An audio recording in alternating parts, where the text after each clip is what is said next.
Welcome to the Volusia County Council meeting. The meeting will begin in 10 minutes.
Welcome to the Volusia County Council meeting. The meeting will begin in 5 minutes.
welcome to the Volusia County Council meeting. The meeting will begin in 2 minutes.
Okay, if everybody wants to find a seat, we'll get started in about 1 minute.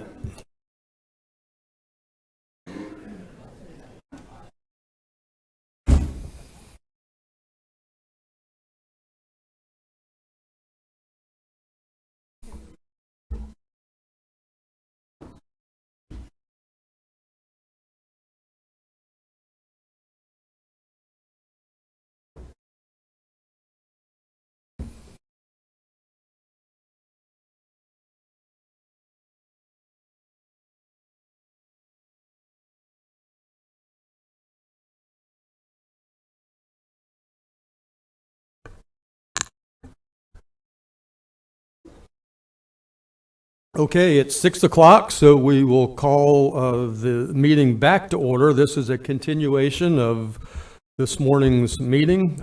It is a public hearing, so I will open the public hearing. Before we hear from public or staff, I would like to ask the county manager, George Rechtenwald, just to go through the purpose, give us some background of the meeting, and then we'll have a presentation by our financial officers on where we are, and then public participation. So, George, I'll hand it off to you. Thank you, Mr. Chair, Honorable Council. Just want to start it off a little bit. Also, for people that haven't followed us all year, our budget process in a typical year starts in January, and it's where we begin to assess capital needs. And we take a look at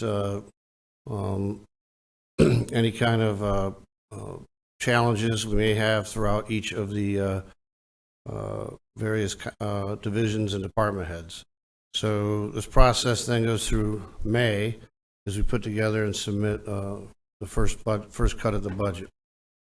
This year, of course, with the 5 new members, we opened up and presented every major department. I know some of those meetings were a little painstaking, and I appreciate that you went through them. We go ahead and the way we do our budget here, like many larger areas, we do 5-year forecasting of expenses and projected revenue, and we try to stay ahead of any major changes or potential fiscal cliffs. I mention that just because our experience over the last 5 years, we've had to deal with a few of those. We've had the Amendment 10 changes, a pandemic, 2 hurricanes, which caused considerable damage. We have at times near runaway inflation, labor shortages that continue throughout the organization. But I'm very proud to say we've met these challenges head on with the leadership of the council and the councils before you and our team of professionals, all the way from the trades workers that were mentioned this morning, our fleet techs, our fire rescue people, EMS, our beach safety folks, all the way through the organization. They've met that challenge by being innovative and use their talents to make sure we serve our citizens well. We've done all this by keeping our property tax rates down. Our general fund rate over the last 5 years has gone from 6.3 to an effective 4.89 over the last 5 years. Nearly all of our funds over that time have had at least 1 year of rollback, and the general fund has been a rollback 3 times in the last 5 years. So the effect of that, when you go to Florida Tax Watch, who analyzes all the counties and cities throughout the state, our per capita spending now is down to 57th of 66 counties. So there's 1 county, Duval, that's not in the data. So our revenue collection over that time is 55 out of 66. And if you take all the taxing authorities, all the property tax authorities here in the county, put them together, aggregate them together, we'd be 22nd out of 67 counties. So we've done a good job through the years of holding the line, and that's going to continue. And I want to say we remain committed to that, and we're all about efficiency and effectiveness. And again, thank you for your leadership in helping us get to where we're at today. So tonight, this meeting is required by Florida statutes 200-065. We must discuss the millage rate, their percentage increase over rollback where applicable, and we'll explain the reasons for the proposed increase over rollback. This will be the opportunity for the public to speak and ask questions, and tonight you'll adopt the millage rates that we've proposed, final adoption at the second budget hearing, and adopt the recommended budget. Again, I just mentioned we've been at this really since January, and we have sought changes through you throughout the year. So the budget actually was presented to council in July, where you set the tentative tax rates, and we did have the presentation of the constitutional offices on August 1st.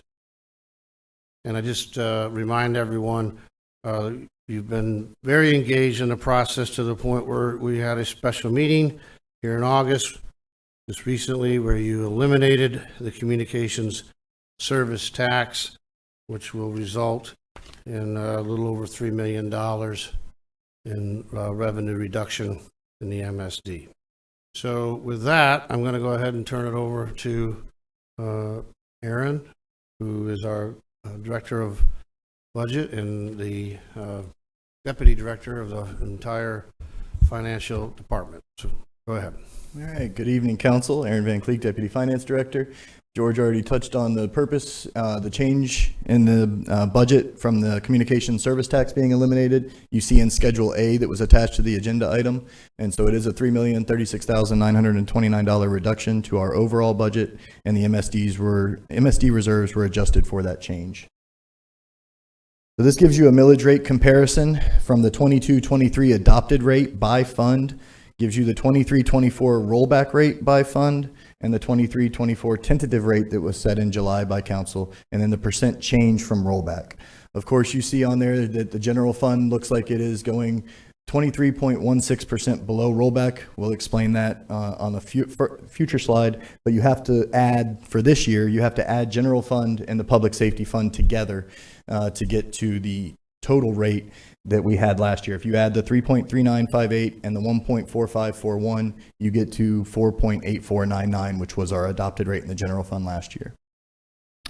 So the general fund and the public safety millage, officially the general fund is being set at the rollback rate due to the creation of the public safety fund. Prior to this year, the countywide law enforcement services that are funded out of the public safety fund were a part of the general fund millage. And so that's what this breakout is. All countywide law enforcement is now being charged to the public safety fund. It has its own millage rate, its own taxing district. In future years, the public safety fund will have its own rollback rate calculation. So we will not have to do this in future years. It'll be a straight calculation from DOR. Fiscal year 22-23 general fund millage rate, we already talked about that and combining the two. For the general fund and public safety fund, the comparison to the rollback rate, your ad valorem taxes, when combining those two at the 4.8499, does bring in $256.6 million in ad valorem tax revenue. If you were to go to the rollback rate, it would be $233.8 million in ad valorem tax revenue. So it's an additional $22.8 million. And this is what the additional revenue is being dedicated to. We have increases in the countywide sheriff's office funding of $11.2 million. You see the salary and benefit increases for unions and non-bargaining staff. The big piece there, while the wages are $2.8 million, the retirement at $2.3 million, even without a wage increase, we would be faced with retirement increases based on the state legislation changes to the FRS system. Inmate medical expenses, we talked about those in the meeting earlier today. That was a $2.8 million increase in total.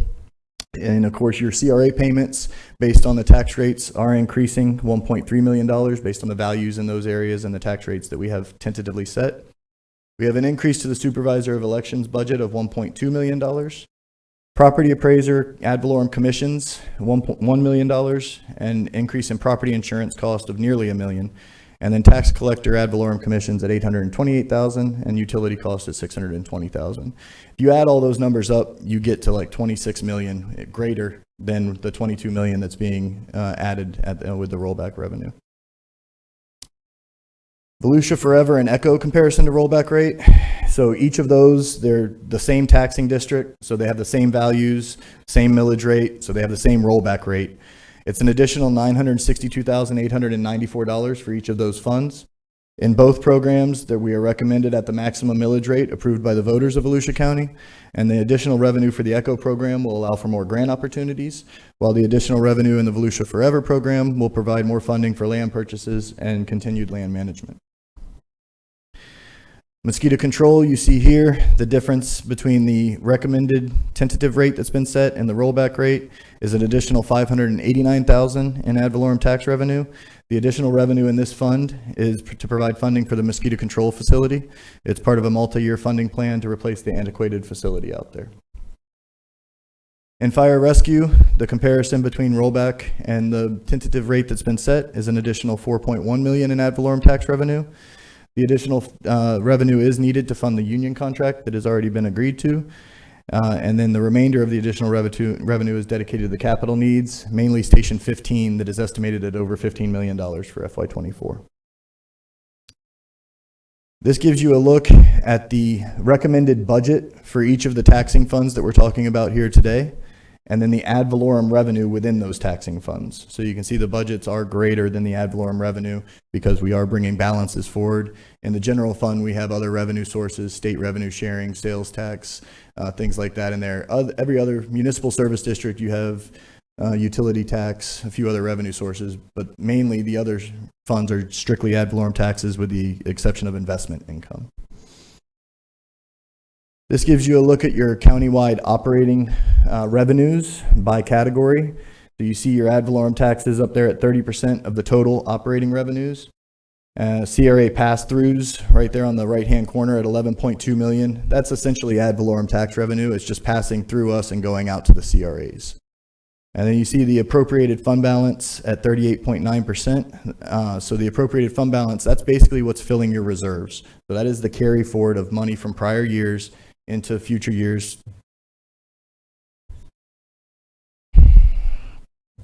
The appropriated fund balance is basically your balance that you're carrying forward for future years to fund your reserves. Your charges for services revenue at 138.4 million, 11.6% of your operating revenues. Your operating expenditures, where I pointed out that you're carrying forward from the prior slide of 464.9 million. Your reserves are at 386.2 million, and there's the different sources that are the different functions of those reserves are listed there. You have your transportation, your enterprise funds, your emergency reserves. Emergency reserves are set at 10% of the current year revenues in each of the taxing funds, and that's been a council policy for quite a few years now. Some of these reserves, again, are restricted. Your reserves for Echo and Forever, they can only be spent on those purposes. Transportation reserves obviously can only be spent on roads and so forth. So this gives you the total operating look by category for all the total operating budget of $1,194,011,655. And at this point, I will stop for public participation before we get into any further council discussion or rate setting. You do have a couple of questions. Councilman Santiago? Thank you, Mr. Chairman, and thank you. A lot of data in a good amount of time, so I appreciate it. Good job. This budget doesn't include any funding for the Transform 386 yet, because we haven't received those funds. Is that correct? That'll come back to council as a resolution, and we will appropriate that funding with a budget resolution. Thank you. You're welcome. And can you go back to the public safety slide? Initial with the general fund, right? And I know next year is going to be different. I guess, can you give me a brief analysis on that? Because we have the county general fund, right? The work that us do outside of public safety. How did the county budget portion perform there as far as expenditures? And what difference would it have made if it were broken out separately, if that makes sense? So broken out separately, it's a little tough to say because there isn't a dedicated rollback rate. But if you can give me so we kept our expenses relatively low. Our operating expenses creeped up, I think, 7.5% in total across all funds, operating and non-operating. We had some decreases in areas and increases in other areas. One of the things I touched on was increase in property insurance of $1 million. That affects all funds, not just the general fund. It affects all funds because all funds pay into that property tax. We had utility cost increase, so inflationary increases are there, but at a 7.5% on a just over $1 billion operating budget, and the 7.5% includes the operating and non-operating. So you're like 1.3 billion. 7.5% increase is pretty flat. I mean, it is a low increase. So we did keep our expenses low. To say where we would be if they were separated is tough to say. The sheriff's total increase in his budget was 17.5% for this year. Of course, he did take on law enforcement on the beach, and he has some cost associated with that. The $11.2 million that you see here, that's just the increase. Pause you there for a second. What was that additional cost, approximately? I'd have to look it up to give you an exact number. It was 5.4 million. 5.4 million was the increased cost for beach safety. Or not beach safety, sorry, law enforcement on the beach. And how much did we have in savings based on not needing all those additional staff members in the duties? So we reduced, we unfunded 15 positions that we identified as related to law enforcement on the beach, and that was just over $1.4 million that we reduced. In total, the beach safety budget for 22-23 was just over $8 million in total when we were doing law enforcement and all of lifeguarding. And so that was the total budget for beach safety. It was 8.9, I believe, was the number. I didn't write down the increase, so I apologize. I'm going to ask you the same question again. What was the increase For the sheriff's budget, for the beach side? 5.4 million. And we saved 1.4 in our internal. So is it safe to say that this transition cost us $4 million? I think Math. transparency is key, It's right? math. The people need to know. I mean, yeah, I'm we not saying reduced that- 15 positions based on our operational study of what we attributed to law enforcement when our beach safety personnel were performing that function. Yeah, and again, the point being here is transparency is key. The people need to know the effects of things, regardless of where they fall, for it or Correct. against it. People need to know it costs us an additional $4 million to do that, right? I didn't know that until today, so thank you.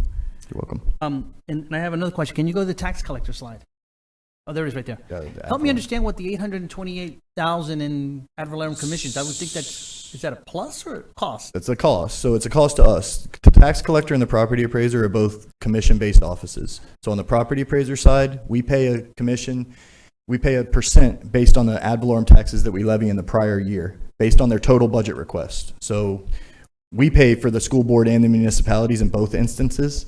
So the only revenue that they're receiving from outside sources is your independent districts, your hospital districts, your Florida Inland Navigation District, St. Johns River Water Management District.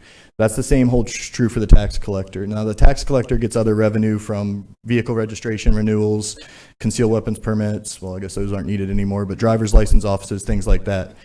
So those are the commissions for tax collector. We pay based on the current year rates that we set, and we pay 2%. There's different percentages based on the amount of the total amount of taxes levied. The first So are they saying they're projecting to spend an additional $828,000? That does not represent his budget at all. Okay. That is just the commissions that we have to pay to him. Now, he does give us excess fees back at the end of the year. He takes in all the revenue from vehicle registrations, driver's licenses. I just want to add, Aaron was sitting down. With the tax collector, the increased commissions are listed there, but there's also on the revenue side of things, we forecast how much excess fees, which is his unused budget, will come back to us. We've also forecasted that to increase by about that much. So the tax collector has actually been somewhat neutral in the general fund and public safety fund this year. My final question, Mr. Chair. Volusia Forever, the reserves. What are the reserves on that one?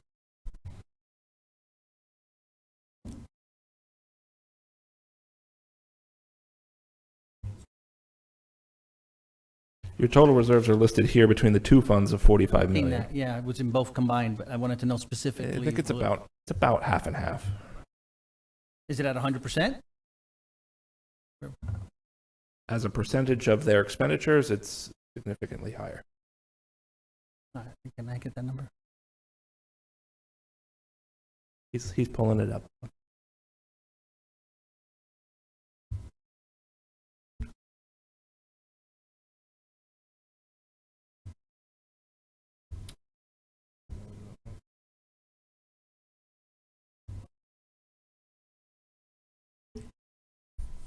The Volusia Forever reserves are about 15.9 million.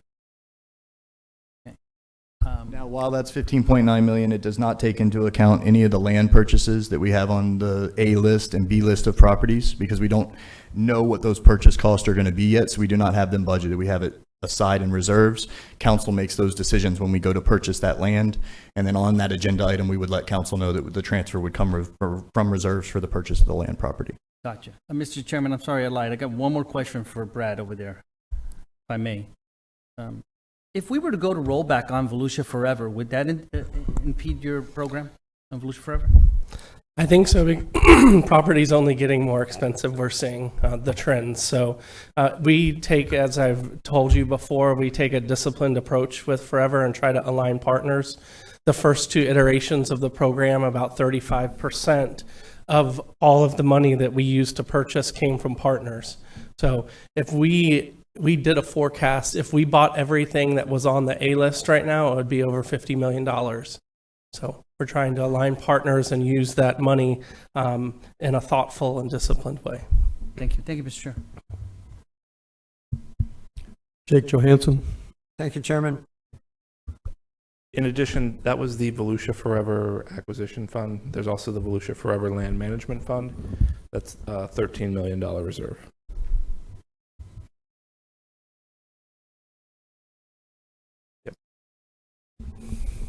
Right. Aaron was halfway through answer to a question. He said, keep in mind the sheriff's office, 11.2 million is for, I'll let you finish that. So that's the property tax increase for the county-wide sheriff's law enforcement. The sheriff has different functions. He has city contracts. He does the patrol for the unincorporated area for the MSD. So that does not represent his total budget, doesn't represent his total budget increase. That is just the ad valorem tax increase for county-wide law enforcement. Got it. And Aaron, just check my math, not my math, but my mode of thinking here. Our additional ad valorem tax revenue is 22.7 mil, of which we're about, you said 26 in extra stuff. I kind of counted through the additional revenue here. And like you said, it's not part of the total budget, but Amendment 10 costs are upwards of above $16,000 if you look at the supervisor of elections, the tax collector, the sheriff's office.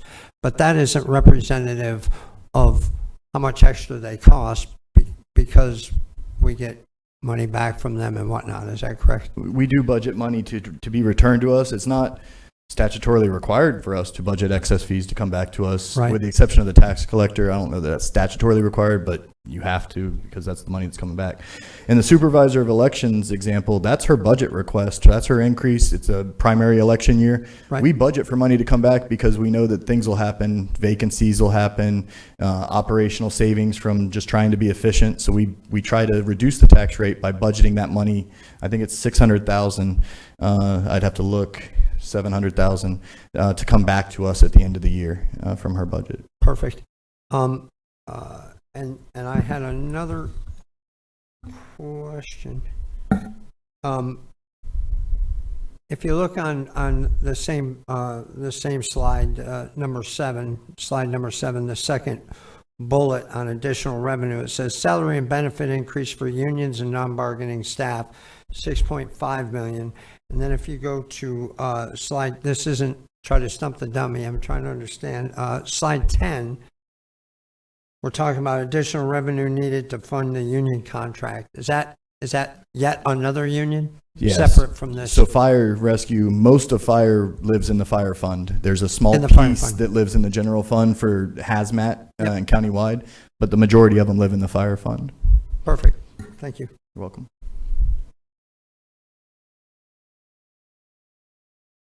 Any other questions? Thank you. We will open it up to the public. Now we have several requests to speak. First will be Keith Chester.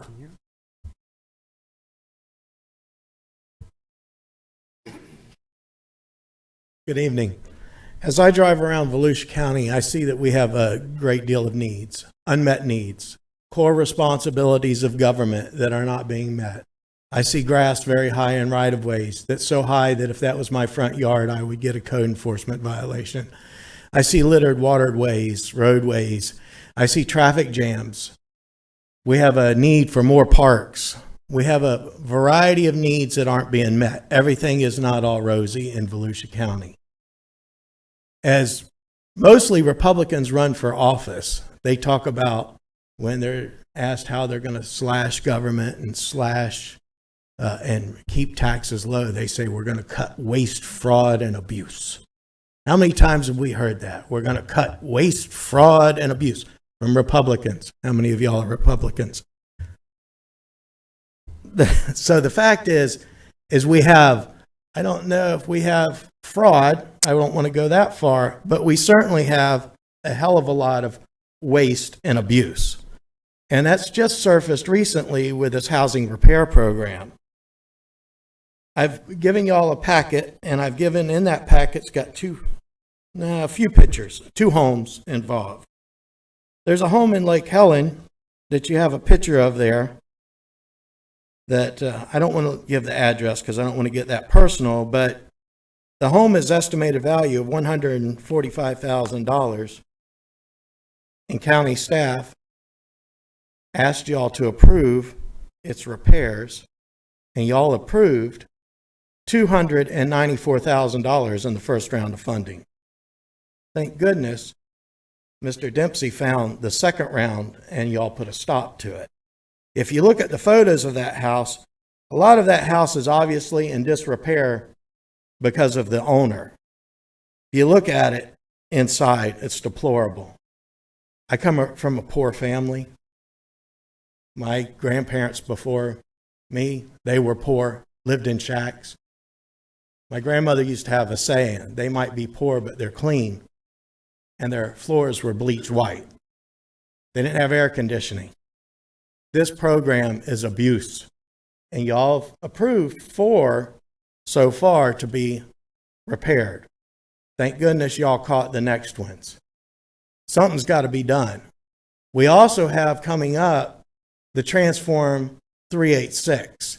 In that, earmarked $200 million to be used for housing repairs. Much of that $200 million could be used for core governmental responsibilities, fixing some of those waterways and so forth that we desperately need, stormwater issues, which on the opposite side of it will help reduce taxes. Y'all need to be paying attention because there is abuse. There is definitely abuse, and there's definitely waste. And that's, y'all are the gatekeepers.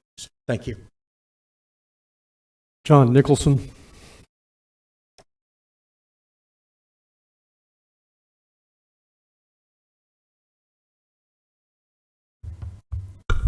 John Nicholson, Daytona Beach side. Keith's where I'm going to one up him, so I'll have to be careful. Basically, the city of Daytona Beach had a problem years ago, and I'm always worried about rollback. But Asher was so happy and so proud of a rollback for 7 years straight until we got a new city manager who said, oh, well, now we've got to have a 27% tax increase. So I'm very weary of rollback. Secondly, that $3 million that you just kind of said, okay, we're just not going to take it anymore, we'll just give it back to the citizens. What's the consequences of that? Is that because we have so much extra money from the development that we've been going through that we can replace that $3 million because now we have excess?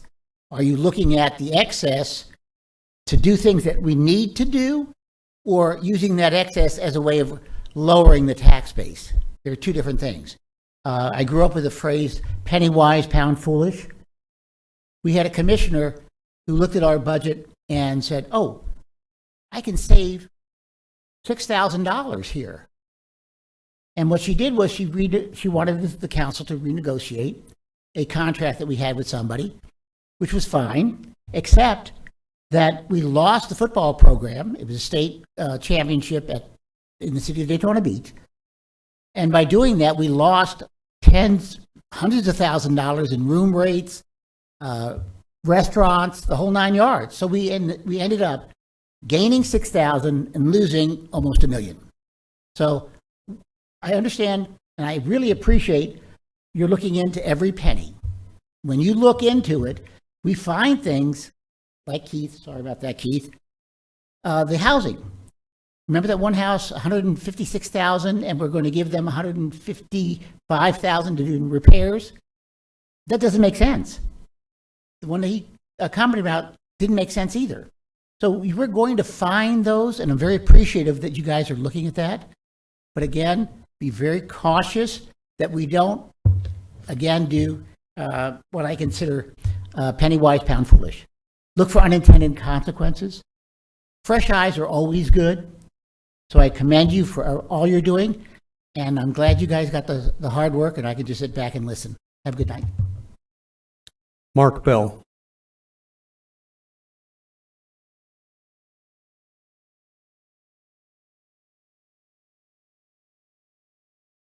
How you folks doing tonight? I have two things I want to address. I don't know if I'll have enough time, but the first one deals with the property appraiser's office and the 3% maximum increase on our, I can't even think of what it's called now, the property value. The Volusia County Property Appraiser's Office is in violation of Florida state law. They round up, which means they charge more than 3%. I was told by the Department of Revenue Oversight Committee that I should file a class action lawsuit against the Volusia County Property Appraiser's Office. I don't have his name with me because I left it at home, but I spoke to one of the supervisors for the Property Appraiser's Office. And he goes, Mr. Bell, it's a 0.01%. Would you be happy if I just gave you that 0.01% back? I said, no, I'd be happy if you gave it back to everybody. By the way, how many years have you been doing this? He said, forever. I said, why don't you change your software program? He goes, it's automatically set to round up. So in rounding up, how many years has Volusia County Property Appraiser's Office been rounding up on our assessed value, charging us more than 3%, which is in violation of Florida state law? And he told me, Mr. Bell, you should probably go get that attorney. The Volusia County Property Appraiser's Office told me I should file a class action lawsuit against them. The Department of Revenue Oversight Committee told me I should file a class action lawsuit against the Volusia County Property Appraiser's Office. I'd like to know what the county, if that's an extension of this board here, what are they going to do about it? I asked him, I said, sir, I don't want to file a class action lawsuit. I just want the Volusia County Property Appraiser's Office to follow the law. So yes, did they charge me more than 3%? They absolutely did, because they round up. How many people in Volusia County do they round up for? How many times have they done it? How many years have they been doing it? That could potentially be a lot of money. Could potentially be nothing. And he told me, well, Mr. Bell, you're talking about 0.01%. I said, let me put it into something you might understand better. Do you know what the legal limit is on a DUI? 0.08, correct? If you get pulled over by a cop and you blow a 0.09, are you going to go to jail? Yes, you are, because you broke the law. But why? It's only 0.01 more. I was told by the Department of Revenue that the Volusia County Property Appraiser's Office employees are constitutional officers, and as such could all be placed under arrest for charging over the 3%. And that's why he told me I should go get a class action lawsuit lawyer. The other thing I want to address is the slap in the face that the disability tax credit gives you. Do you realize that it equates to about $10 a month, about 1%? But when you go on full disability, you lose 40% of your pay. The property tax increase this year was almost $500. But the property tax break that you get for being disabled for my wife was $120. The math doesn't compute. You lose 40% of your pay, but your property taxes still go up an additional $400 or $500 over the break that they're going to give you. They don't equate. The math doesn't compute. But I'd like to know what you all plan on doing about being in violation of Florida state law. Thank you. Thank you.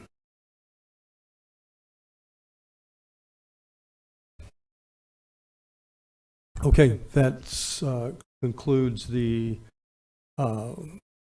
public participation. I'll close the public hearing and open it back up to council and staff. David Santiago. I'm going to start it. You know, some good things came up today from the public participation that I think should be worthy of dialogue. Mr. Chester's comments on, you know, how we spend some of this housing money, I think is not falling on deaf ears, at least on, I think the majority of us. I don't think everybody's opined on it, but certainly hasn't fallen on deaf ears for me. And I also thank Don for catching on that. Something, that's a program that I know we're going to be discussing shortly when we get the approval for that project. But it also includes funds that we have allocated today in the budget, right? So I certainly don't like what I've seen there, and I think it's something that should be looked at. You know, we need to smartly spend that money. So I don't know the details. I don't know if the federal requirements say we have to do this. So there's a lot of unanswered questions that we have to look at, Chester, because oftentimes this money comes from the feds or the state and it has strings attached on how we have to spend it. So I certainly have already expressed my concerns to staff a couple weeks ago on how we're going to spend the $386 million or whatever the number is, and ensure that we're spending it accurately. So I'm concerned about it. I just wanted to say that. And the rest of the budget questions, I think, kind of been answered for me, but, the gentleman spoke about that property appraiser thing. I don't know about the disability thing. I'm not very informed in that. I know it's out there available, but if it's 3%, it should be 3%. I don't know, but he's a constitutional officer and he gets elected on his own, but he collects the money for us. Not all of it for us, but a good amount of it comes for us. So at least myself as a recipient, as an individual county council member, if someone's collecting money for us, I think it's worthy of an inquiry. I don't know if it's true, but it's worthy of an inquiry. He's, like I said, he's duly elected, but there's nothing that stops us from saying, hey, are you assessing people properly? And if you could do it, just keep it to 3 around the other way. That would be my preference. Thank you, Mr. Chair. Thank you. Councilman Johansson? Thank you, Chairman. Also, some good points. I think that occasionally we get so wrapped up in trying to get the job done that we don't look at common sense solutions or things that don't make sense. And I've talked to George and staff before about ensuring that we're stepping back and looking at stuff like the ratio of how much things cost to how much we're charging to fix them. Whether we're just approving vendor extensions without thinking about is the price lower these days or is the price higher, and as elected officials, we're a good backstop when things come to us. Sometimes we're the ones that look at it with that macro view and find out. So we're all in this together, I believe, and I think we'll continue to save money looking at innovative ways to do that. As far as the comments on Transform 386, I don't know, Mr. Santiago, if I'm concerned, but as Ms. Butler will tell you that I am engaged, and I really want to know what the details are, and with the entire budget, the last thing I want in any situation is a peanut butter spread where our money gets evenly spread throughout the county.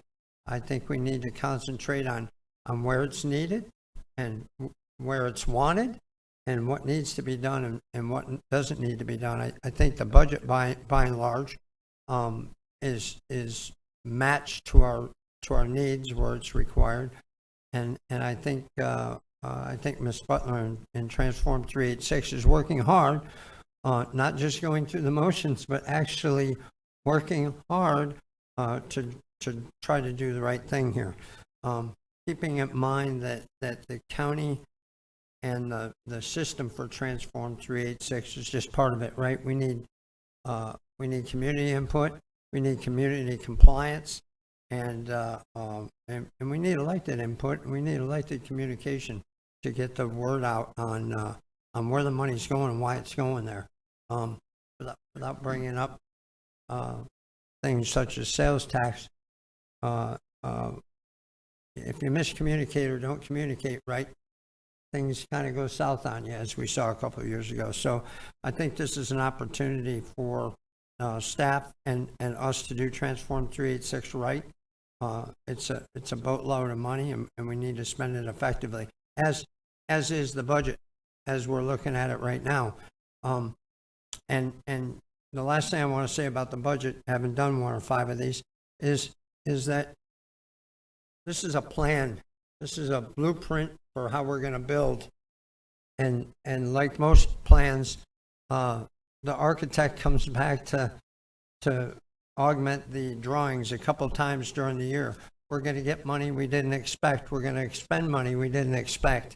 And with those come budget resolutions. So this is a playbook to depart from financially through the year. Hopefully not much, with the goal to come as close as we can to the budget without going over or going under, except for unforeseens. And George and staff have some reserves that if we do have unforeseens, we can deal with those, i.e. hurricanes and whatnot. So I'm pretty comfortable, and thank you for answering my questions earlier. Thank you, sir. Thank you. Matt Reinhardt. Thank you, Mr. Chair.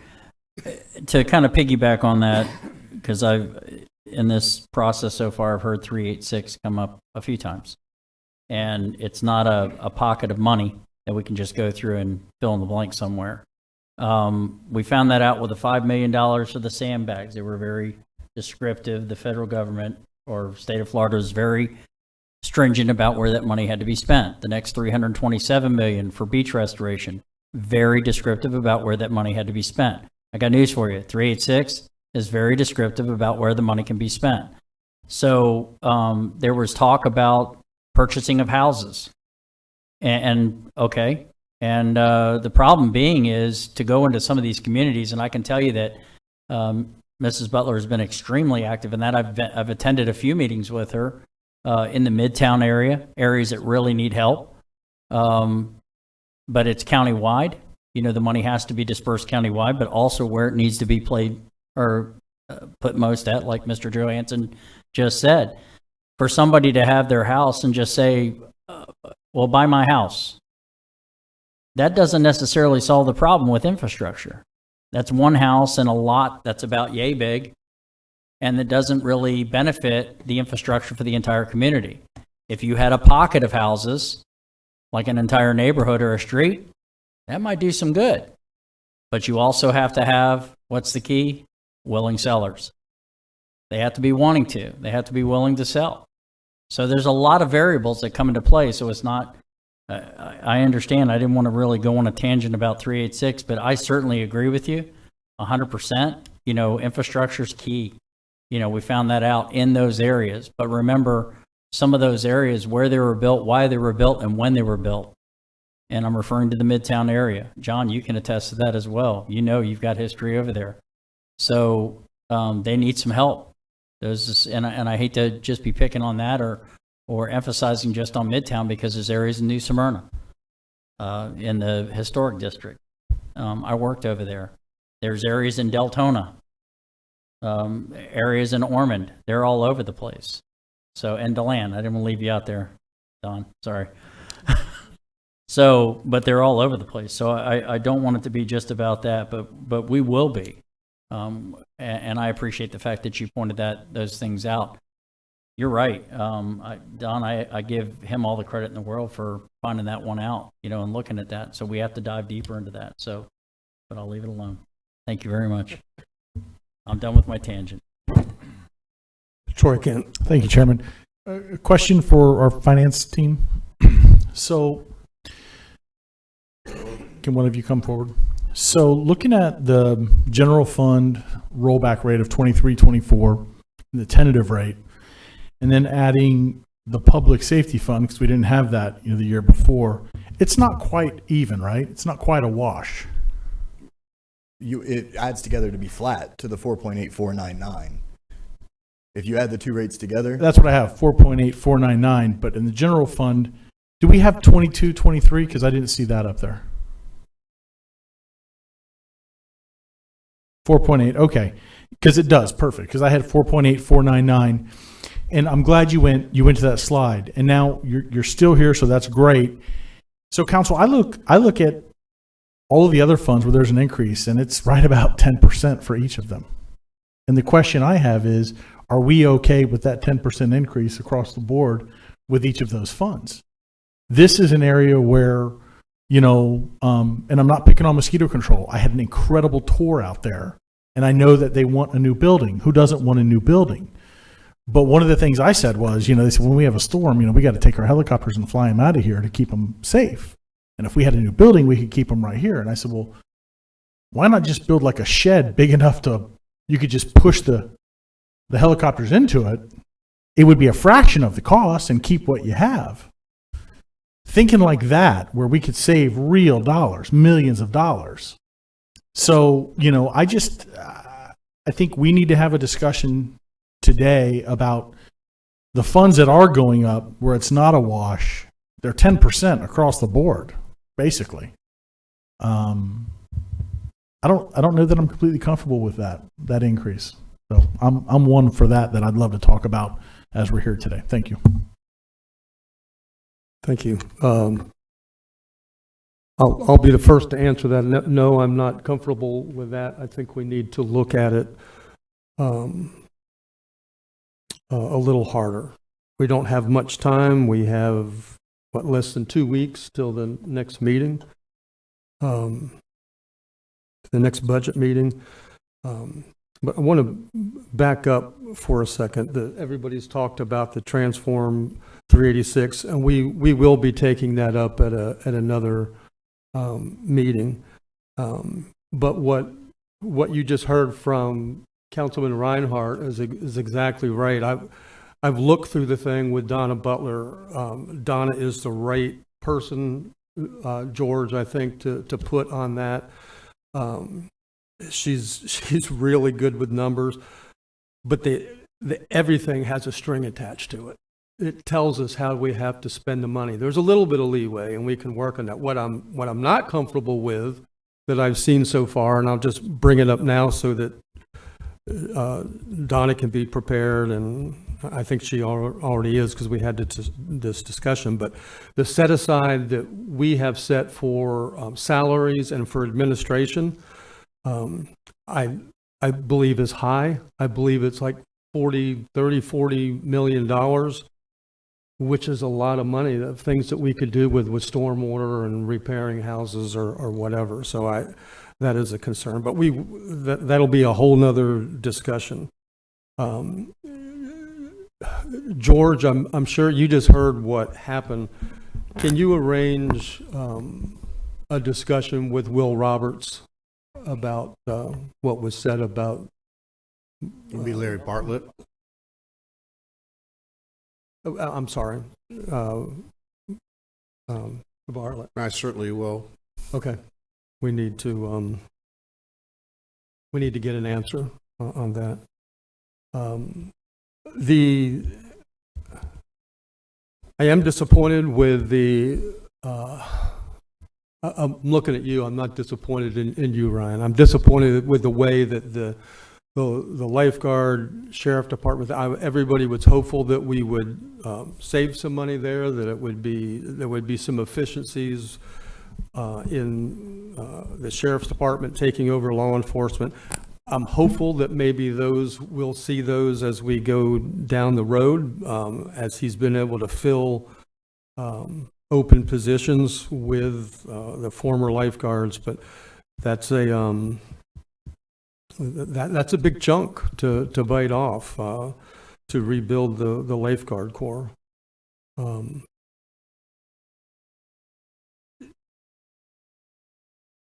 But the main thing for me is what you said, Mr. Kent, was we're looking at a 10% increase. All year long, every one of us have said, we know how tough this budget is going to be because costs have gone up so much. Insurance has gone up. We all deal with it in our own homes. We see the increases for building materials, and everything that the county staff touches has gone up, and we have to deal with that. We can't just ignore it. But there comes a point where we have to make some hard cuts because, and this is what we've said all year, the residents of Volusia County are also dealing with all those things, and they're hurting, and so there's got to be some shared pain there. So I think we do need to look at that 10% and start rolling it back. So with that, Jake Johansson. I think I have some questions for Aaron based on this possible rollback discussion. I want to make sure everybody's clear that on kind of we've been chatting throughout since I've been sitting here to listen to budget briefs, that by referendum, we've been given 2% to Forever and Echo, and the public voted on it. The public voted up to 2%, but we sat here in a meeting and kind of gained consensus that 0.2 was where we're going to go. So those two 10% taxes we kind of already agreed to. I'm willing to revisit it, but we kind of all looked a couple months ago. What's changed? I would like to know. Mosquito control, Mr. Ken already talked about that. In the fire rescue district, Aaron, is that the new station? I guess that cost increase that would make that flat right now? It's personnel costs based on the Add union personnel, contract right. and the new station. Right. So just so I can kind of wrap my mind around what I'd be doing if I cut. I'd be either cutting personnel expenses or de-scoping a station or waiting a year, which isn't necessarily good. And capital for mosquito would be a smaller or different option for housing our helicopter, basically. Yes, sir. And for the other two, it would be Forever and Echo funding less, which we all had a pretty robust conversation. All right, thank you. I appreciate it. Councilman Kent. Thank you, Chairman. So there was a brief comment about sales tax. And I'll just get it out there for me really quickly, and this isn't really part of this discussion, but I'll just say the residents of Volusia County spoke loud and clear about that. I spoke loud and clear about it whenever it came up. The last thing I ever want to do is put more of a tax burden on our residents. And I hear this argument that, well, 60% of it's paid by out-of-towners. Yeah, but if you live here, you pay it 100% of the time on everything you're buying, because you're not leaving Volusia County to buy your stuff. You're staying right here. So it's a horrific idea if you live here, which we do. Just my opinion. And I'll just say, council, we don't have a revenue problem with our county. We're really good at collecting money to the tune of about $1.2 billion. It's a lot of money. We have a priority problem, and we have a spending problem. And I'm excited about sharpening our tools and giving our residents any type of tax break we can. And I say that I'm not one for using recurring expenses. I'm for one-time expenses. So when we give our rank and file, our employees, a raise, that's not going away. That's coming every year, and we better budget for it. And we've done a good job with that. But when you look at the reserves that this county has, it is impressive. It's a lot of money, a tremendous amount of money. And yeah, you need a certain amount just in case something happens. But I think that's a discussion we need to have as well, because when you have reserves like that, it's an appropriate time to give your residents some relief. And we're the body that can do it. We can, we have our meeting before everybody else. So we can help set the tone, hopefully for all of the other taxing districts and municipalities.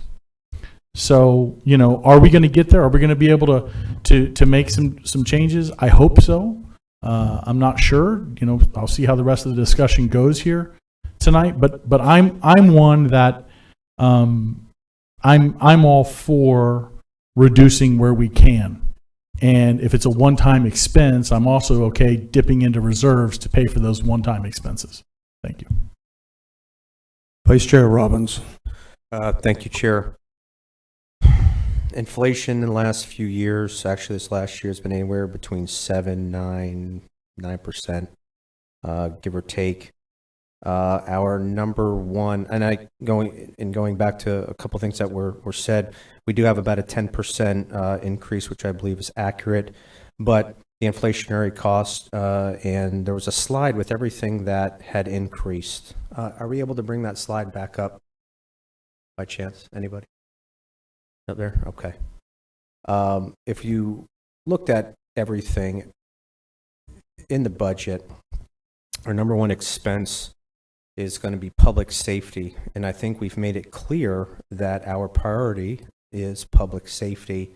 Across the boards, we've committed to raises across the boards. Okay, we've already done this.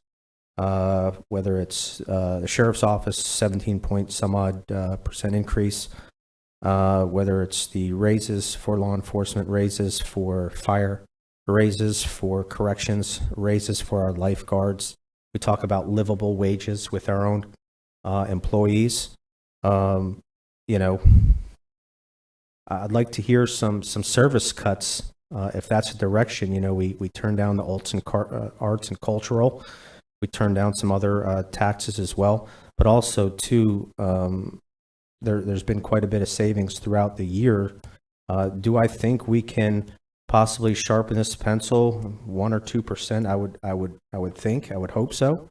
But also too, you know, I think we need to be fiscally responsible. You know, we have Ryan, 28. Is it correct? 28% reserves in our general fund, roughly, give or take some. And is that on par for a coastal community, or is there any wiggle room there? Yeah. Okay. So, you know, we have Sunrail. George, do we know how much Sunrail we're already committed to? 9.9? Probably a minimum of 9.9.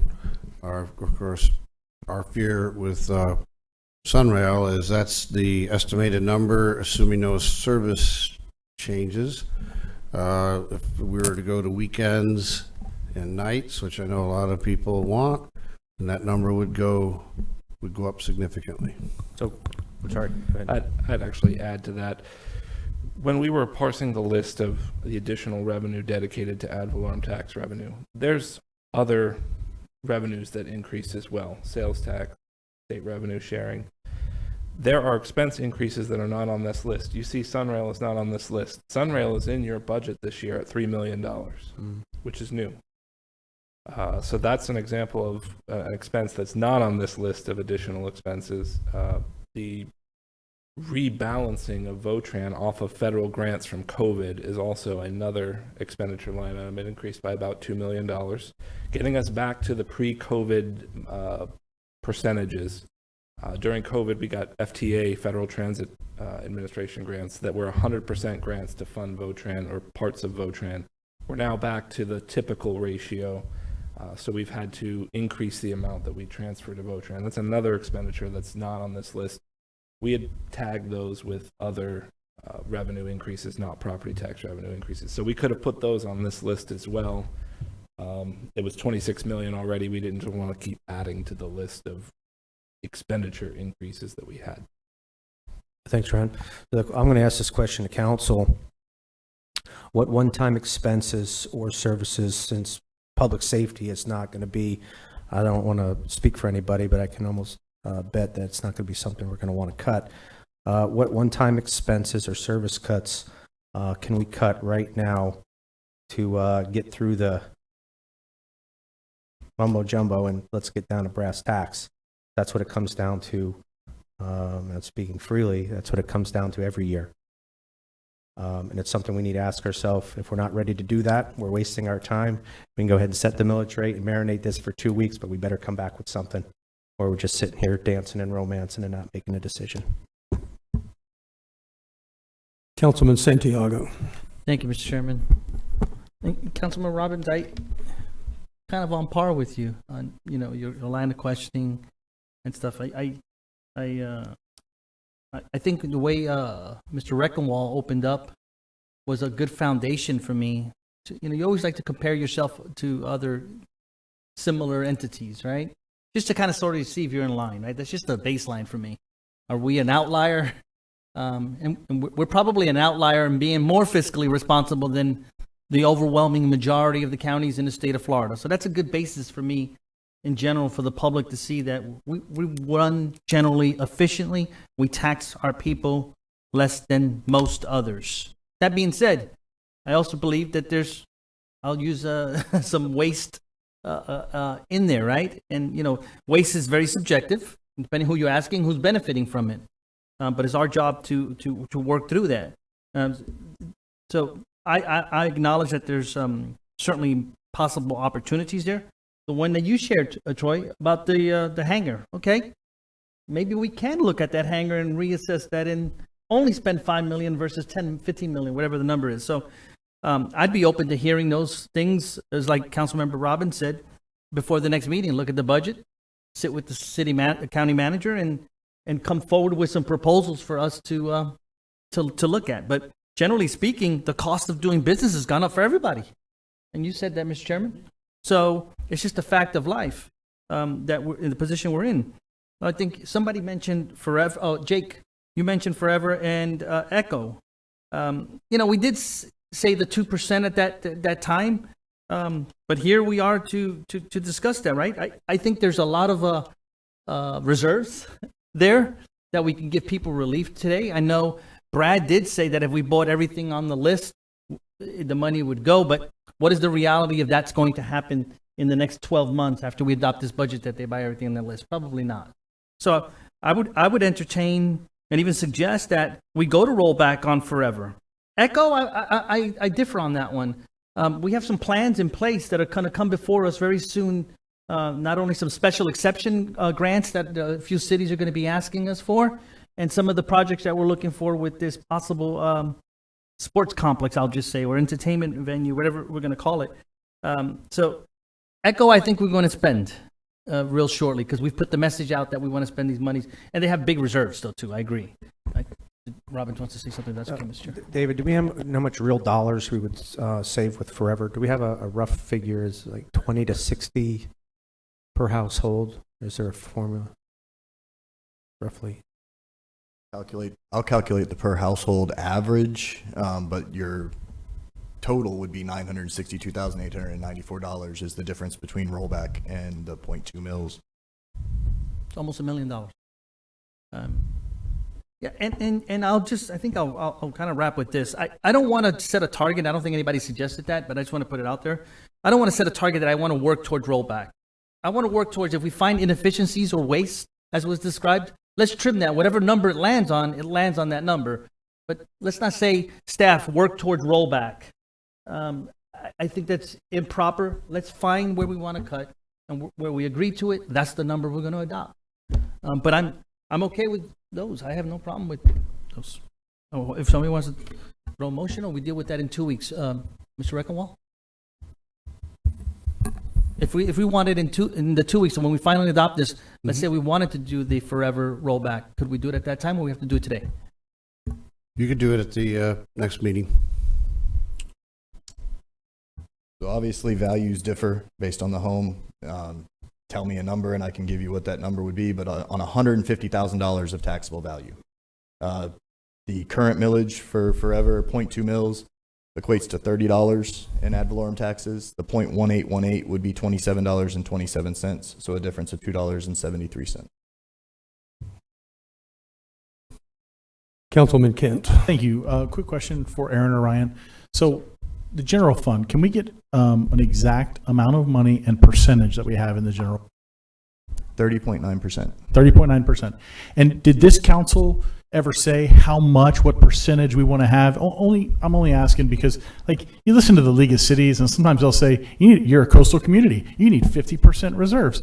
In Ormond Beach, we set a threshold at 15%. Other cities were lower than that. Other cities were higher than that. We usually were hovering around 20 to 23%.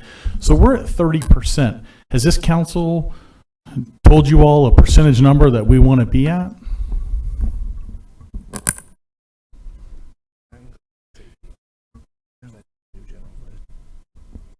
All right, first, the council policy is 10% for emergency reserves. However, we have reserves for future capital. We are a pay-as-you-go county. Say the thing again. What did you just say? We are a pay-as-you-go county right. when it comes to capital projects. We right. save, and then once we have all the money for the project, then we commence the project. When you save like that, you're going to build reserves while you're saving. The other piece that I'd like to add, and what I was conferring with Aaron, we have a bit of a new thing this year. When you break out the public safety fund into its own fund, we no longer are calculating a reserve piece related to that. And depending on the nature of the disaster, there could be significant expenditures for the sheriff. Right.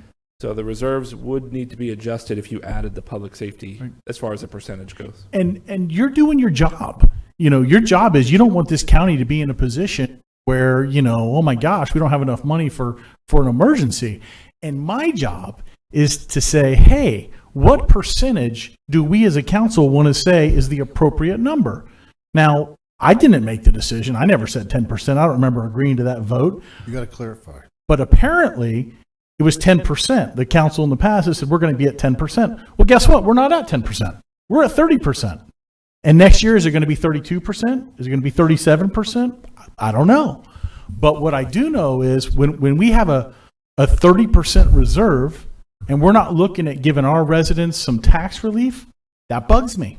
That keeps me up at night a little bit. You know, what can we do as far as come up with a number that we're comfortable with and say, this is where we are. And I get where a pay-as-you-go, it's a smart way to do it. But every year, you know, I think those reserves keep going up, and we're asking our people for more money. And I think you said it right, Commissioner Santiago. Prices go up every year. You know, listen, I tell my household, I tell my wife and son, we talk about how crazy things are, and I just remind my wife, honey, it's the cost of doing business, and the business is called life.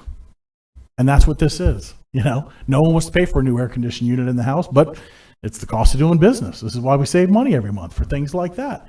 And the county, I think, does a good job at that. But do we need to be at 30%, council? That's my question. So I do want to clarify that the 30% is all reserves. It's not just the emergency reserve. Our emergency reserve is not at 30%. The emergency reserve is at 10%, the council directed policy. The remainder of the reserves are reserves for future capital related to the pay-as-you-go capital program. So that's all of that is not over 30%? I thought that was over 30%. If you add together the reserves for future capital and the emergency reserve, which is at the 10% policy directive, then it is the 30%.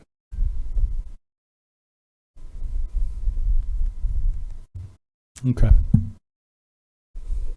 So let me just see if I can clarify that with him.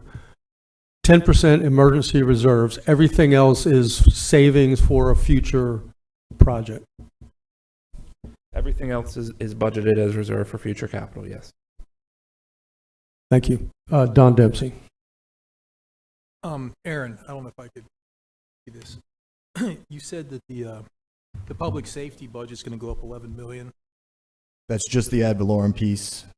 So the public safety, when you're talking about the public safety fund, while it existed last year, it only existed for the city contracts. Mm-hmm. This year, all share funding is within the public safety fund. So when you're looking at an increase year to year, you're comparing to last year where there was just city contracts in there of 17 million.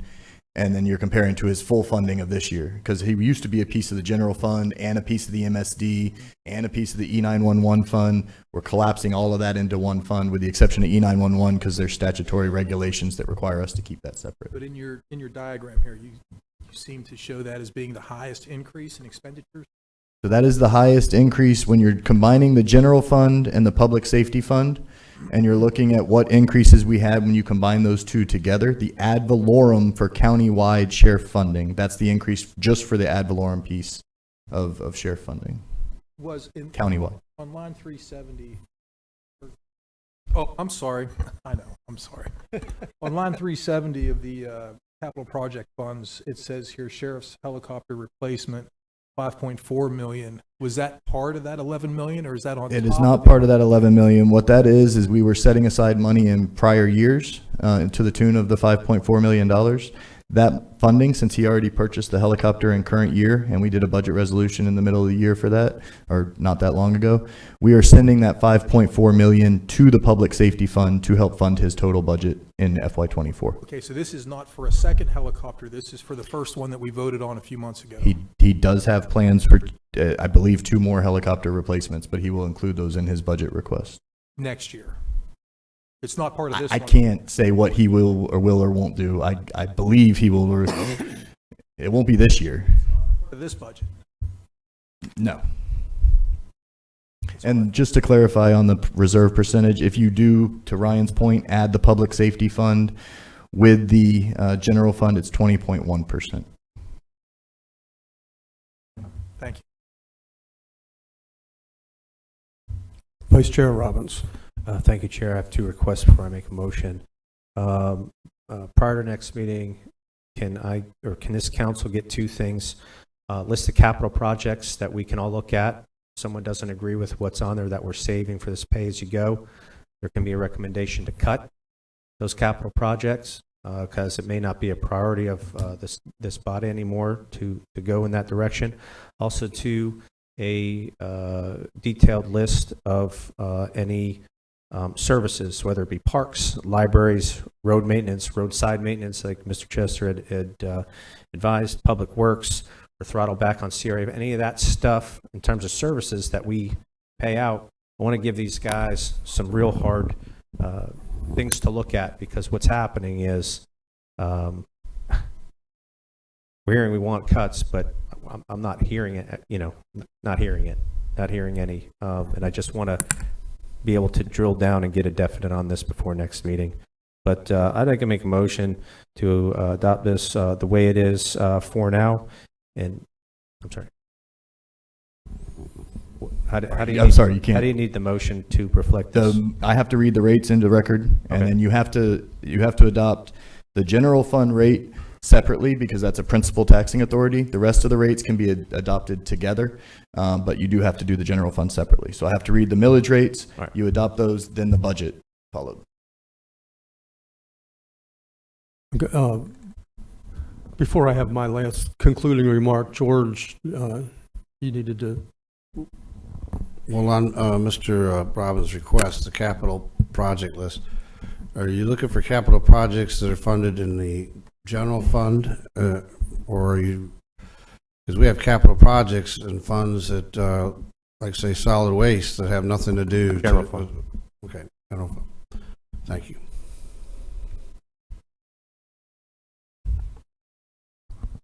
While we're at it, I'd like to ask a clarifying question on the second request as far as list of services. The entire budget presents what the I know. I'm not quite sure what you're looking for.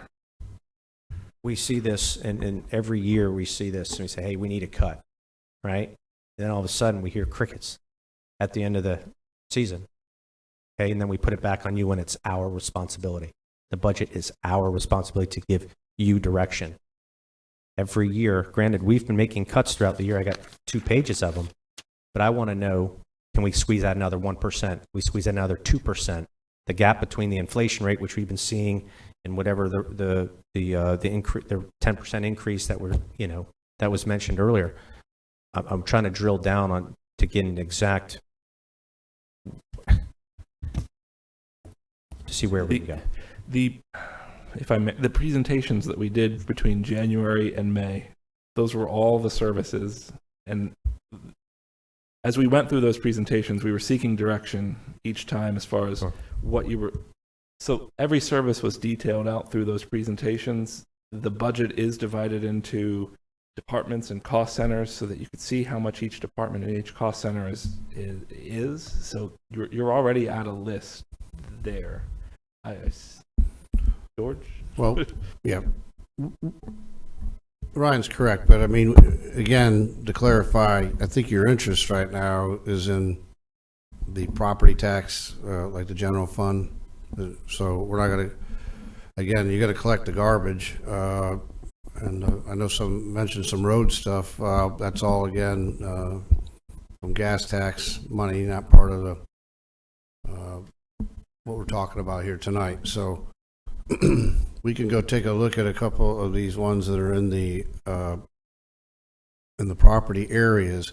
But I would caution, like even in the general fund, you're talking, we have the sheriff part pulled out, but you still have corrections. You have still a good portion of the general fund is in that public safety area. It's just not in the public safety controlled by the sheriff.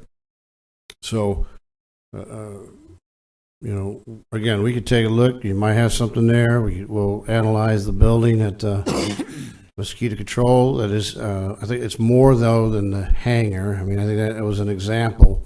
I mean, they were talking about the entire facility, which I think, yeah. So, but we could take a look. As always, one of our issues with any kind of building right now is the costs that sometimes near 20% inflation are rising faster then I can make cuts and make value engineering judgments. The longer we wait, I just lose it again in inflation. So that's, but I have asked all department heads to look at all of their needs, and really when it comes to building, like similarly what we did earlier this year with EMS, and we didn't even talk about that really, but by going after an existing building, I think we were able to save, probably well over $10 million by doing that. So again, it's that kind of creativity that we're going to continue to try. I will say, you got a staff and a bunch of professionals here. I mean, they're trained to do this all the time. The funny part is when they actually have money, because we're so used to not having it that it gets a bit difficult when something comes in that we weren't expecting. So we'll go back and we could take a look at that. But I would say, you're talking maybe some tweaks, but I think we did a good job this year of getting it right where we have to be, considering, again, 3 rollbacks in the general fund in the last 5 years. We don't spend a lot per capita. We really don't. So, just to continue what you were talking about, Danny, first I want to say, George, that your predecessor, and before I was on this board, remember they went to an austerity budget, and most of that budget, to me, looked like public safety. Firemen were reduced. We have chosen not to do that, and Vice Chair, I think you're exactly right. If we took a poll of this dais, I think we'd get 100% that nobody wants to cut public safety. That's a huge part of the budget, so it makes their job even harder. And then I look out into this audience and I see a lot of department heads and division leaders and key employees, and I kind of wonder, what do you guys think, and you women think, and when you hear us talk? I want to remind you that how often you hear from everybody on this dais how much respect they have for you and what you do. I remember when we talked about, Suzanne, the workstations for EMS, and the number from them was like $1.5 million per unit. We sat down and talked, and you came up with a plan where we could do almost all of them for $1.5 million through creative thinking, using mobile units instead of building brick and mortar. I say all that to say that our staff has done a really good job of being creative, being efficient, and doing more with less than, that just can't go overlooked. So all of you that are sitting out there looking at us, please know that we recognize that. And please understand that we're still asking you to squeeze blood out of a turnip, just because this is a tough time. There is a need for an austerity budget that doesn't hurt our residents for services, doesn't hurt our public safety. And I'm going to make it even harder to kind of answer Jake's question and David Santiago's question. I am not for cutting either Volusia, Forever, or Echo. I know the law said up to 2%, but I guarantee you everybody, that 75% of the people that voted for it see 2%. And they still tell me that's what we want, because these are programs where we get things that we really enjoy, that improves the quality of life for our county. I think a few weeks ago, a resident said that we need to set priorities. I think that should be a priority that we set tonight, that we ought to sit down and have a special meeting and determine what are our spending priorities. Public safety, road and, public works, where would be, that's probably the second highest inquiry we get is potholes and stormwater. So to help guide us through spending. But I would like to see the division heads come back with some cuts that we can consider next week. And Vice Chair, I hear you. The reason I'm saying that is because in previous years, when I have said, let's go through the budget and make cuts, I was often told that that's not our job. It's not our job to make the cuts. It's them. It's our job was to approve it or not. So let's do it that way. Jake Johansson. So I guess my first question would be, maybe they've already made those cuts. And if we ask them to cut, maybe they come in a little fatter next year knowing we're going to ask them to cut. Another thing to consider is we were given a big old fat 600-page budget book a couple months ago to read through. Yes, I left mine at home, Suzanne, but managed to slide through the electronic copy here. And most of our questions are answered in the budget book, and I appreciate the thoroughness of the budget book. I believe that today is the wrong day to start asking staff to cut. We got our briefs, we got our budget books, and I think as a council, we should have been asking questions on where we can cut. And I know I've had a few conversations, George, with you about where we can cut and where we can save money. And it was brought up that Volusia Forever is not a place to pull because 0.2 mil gives people what they want. I've gotten emails about Volusia Forever and keeping that mill rate up, more so for Echo, but for both. But I've also heard about our roads. I've heard about our traffic. I've heard about our development, our lack of ability to permit quickly, our development too quick, our stormwater problems. And I believe George and staff this year, I believe, based on what we've seen, have managed to, in execution, save money that can now either be put in the reserves to do other projects, to do projects that we weren't prepared for, or to execute projects early or get them on the next year's budget because we now have savings. Like George said, when they have savings, they're like, we can do another project now. If we cut too deep, and I'm not saying we shouldn't cut, but if we cut too deep, then those opportunities aren't available in execution, and we either do a budget resolution or we wait a year and we listen to people complain about something.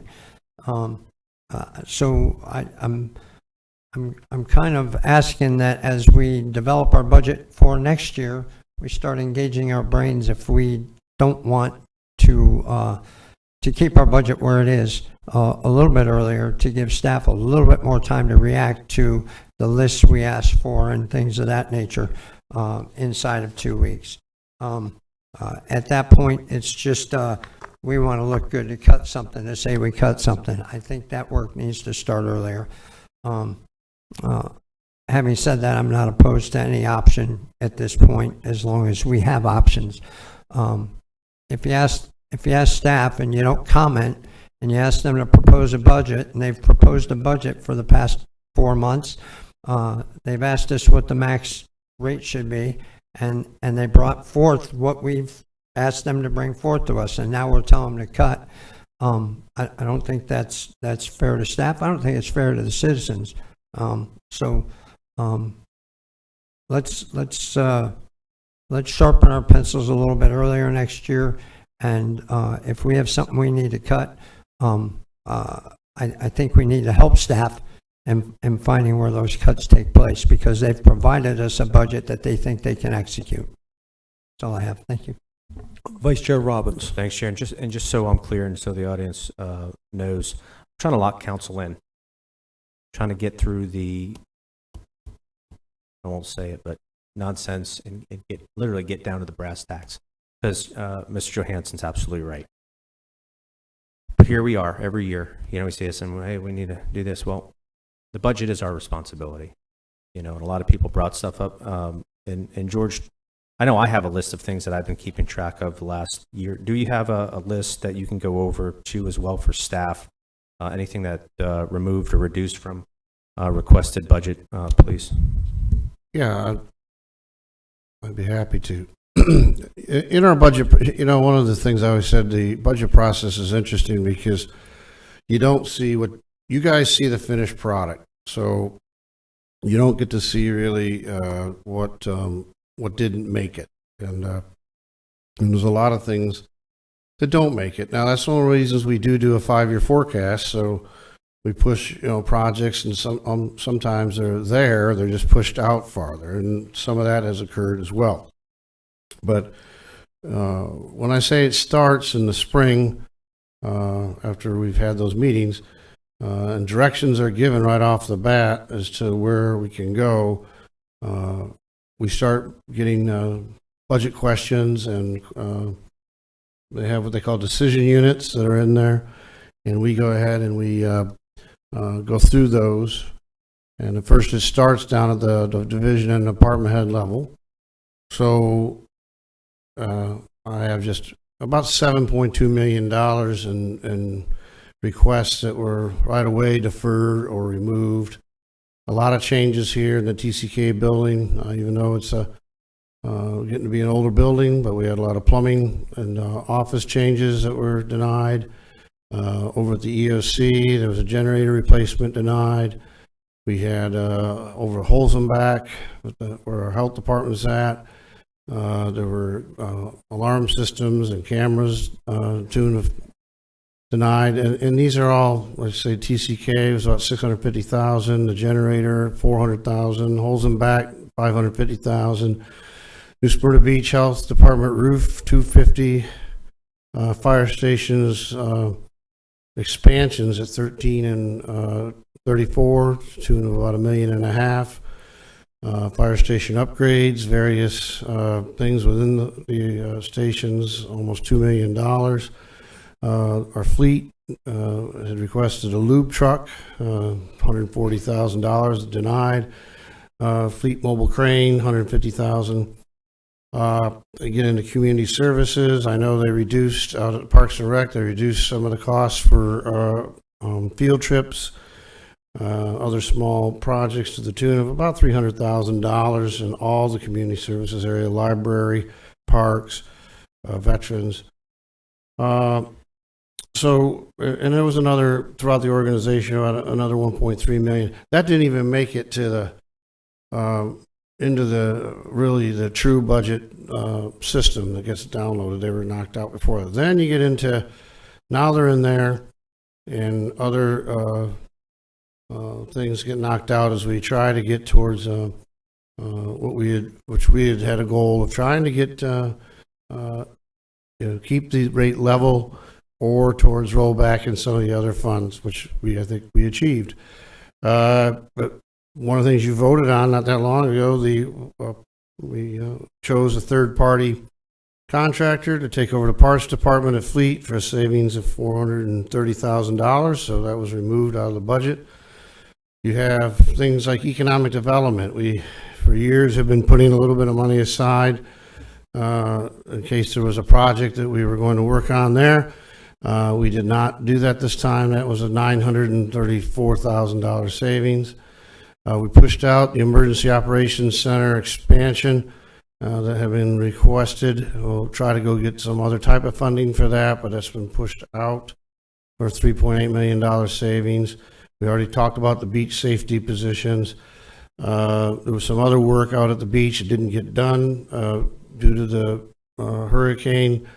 Almost $200,000 savings there. The Coastal Division had asked for an additional vehicle. That was denied. Also, there was other public Protection, Emergency Management, and Veterans all had some new position requests to the tune of about $200,000. All were removed, and then there were other requests. So that totaled another $6.7 million. So there are things like this that go on actually throughout the whole year too. But this was just, I know, what I could put together for the discussion tonight. Thank you, George. There's something this is why I like keeping notes. Last year, in or about July 5th, 2022, leading up to our budget hearing. And Chair, I'd like to go down memory lane here just for a second because you and I agreed on this. I think that's worth noting. At 11:11 a.m. In the event buy a lotto ticket, we go into a recession. It's better to have the reserves than not, and that we need to have. You and I both said need to have healthy reserve. Also, too, 12:05, entering a time possible recession. This was less than a year ago. In a position to protect the services and positions we are in, and we are preparing for the worst within the next 2 years. We would be remiss if we do not approach it in this way or in this manner. So we're pleased with the work that the county manager and staff has done, and we are all concerned, including with what lies ahead, and we thank them for their hard work. So with that being said, I think we're on track with the same, the same kind of feeling. But hey, if we can squeeze another 1 or 2% on game, we just got to figure it out. Councilman Santiago. Thank you, Mr. Chairman. I'll try to be brief real quick. I think I like the list idea, Danny, that you said about the capital projects. Let's put them on the table. Let's decide what we want to support going forward. And Jake, all your comments were on point. I agree with everything you said a few minutes ago. And our staff has done their job. They really have. And the point of that, we went through these department presentations for the last several months, and they went through every single line item for us of the budget. And I felt that was my time to opine for the most part, where I had major concerns.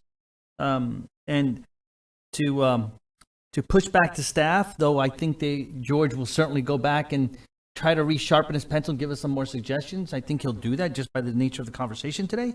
But largely, I think staff is to be complimented that they did the job based on the direction and the feedback we gave them here publicly.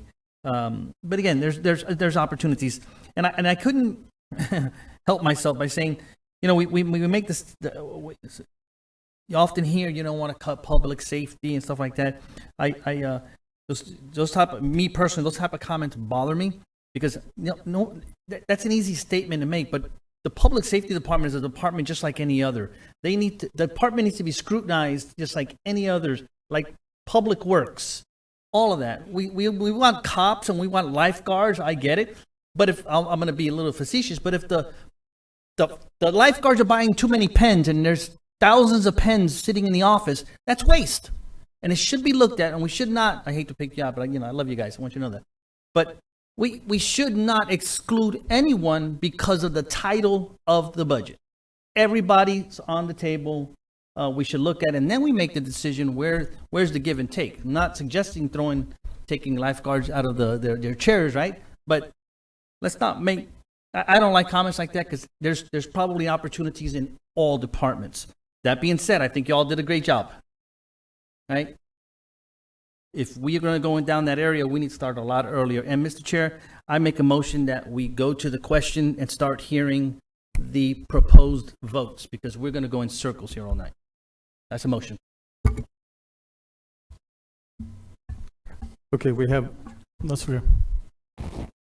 a motion from Santiago to move to the next item. Was there a second on that? Second, Johansson. Second by Johansson. I would ask if we have one more council member who would like to speak. Troy Kent, would you? I'll defer to that since he's the last one to wrap. Thank you, Councilman Santiago. And I agree with a lot of what you said at the end. Every department needs to be scrutinized. I agree with you, not just the title, to be like shy from it or to push away from it. But I have to say to the public, and I don't know that it was trying to browbeat anybody, but we had tons of presentations. But this is where we're setting a millage rate. It is completely appropriate to ask these questions right now as you're one of your elected leaders and to drill down into this. Because look, we're already talking about, for the next meeting, bringing some information back where we may be able to save you some money. And I'll just remind this council, at our very first meeting together, I brought forward an idea and a solution. And I didn't come with just a problem. I came with a solution that came with and I stick by my numbers. I came with $9,950,000 of new money, brand new money. And it's for off-beach parking paid by out-of-towners only. Volusia County residents park for free. And I couldn't get support on the $1.7 million I needed to find because I found $9,950,000, being conservative, by the way. And this council, I think, for the most part, agreed and said, we want to implement that. Well, where are we? Where are we with implementing the off-beach parking? And then because I did hear, well, we can't let locals on the beach at no extra charge because we're in the whole 14 million. Well, I needed to find 1.7. I found 9,950,000 new dollars, not paid by you, paid by out-of-towners. And if we do that, if that does get implemented, we as a council can decide, are we going to take that almost $10 million and take that off of our millage rate for our residents? Are we going to take half of it? Can we give them some relief? Because I didn't want to come with just a problem. I wanted to come with a solution as well. And I'm hopeful that, we're going to have that discussion in the future as well, because those are real dollars that we can see for our county, and it's a real service that we're providing. So, Thank you. Mr. Van Cleek, are you doing the next part?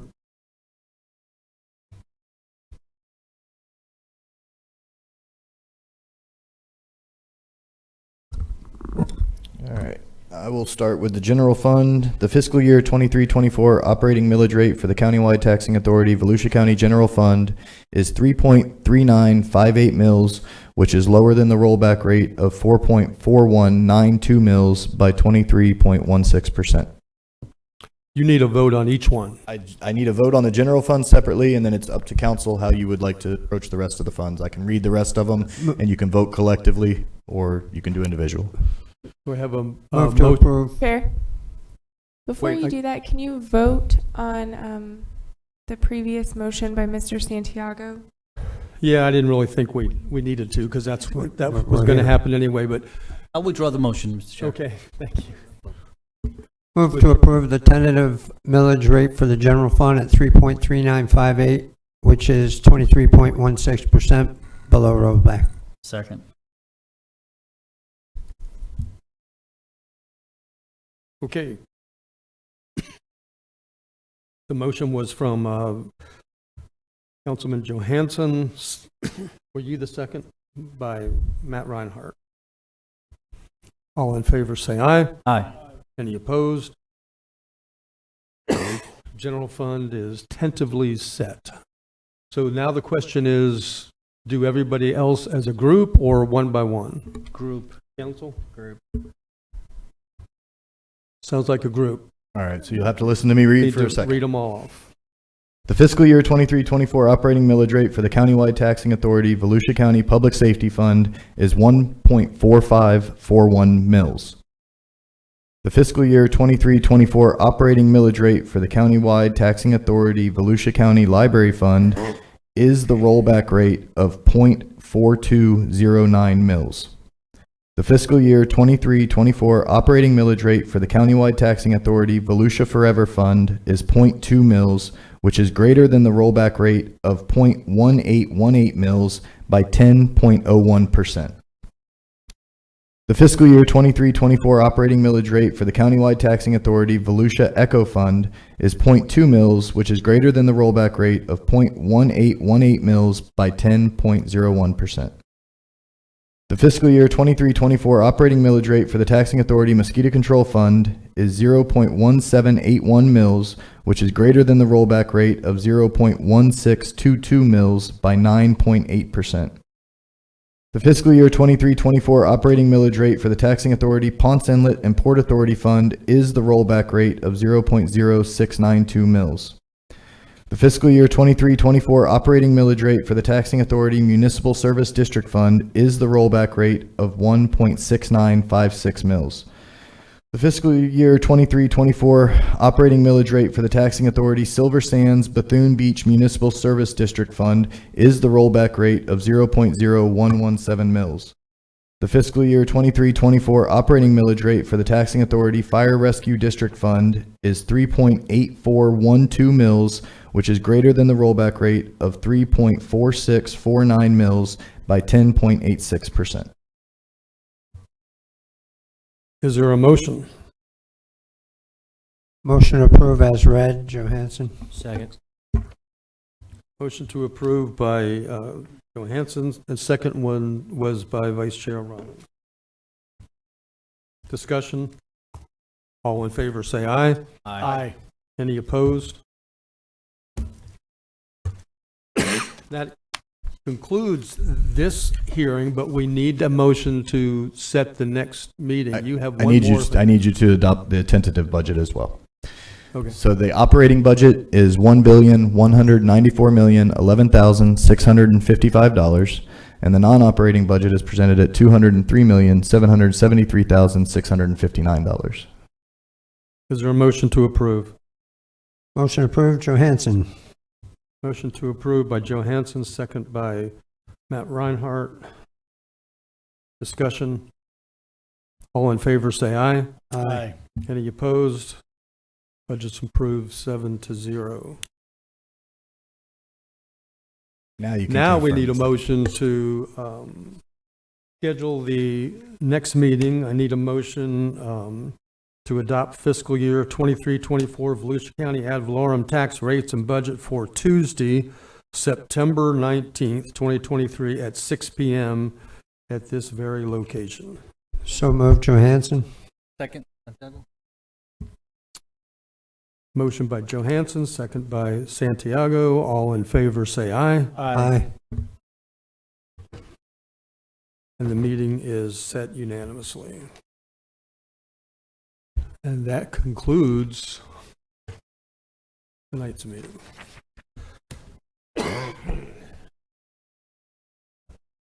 Hey,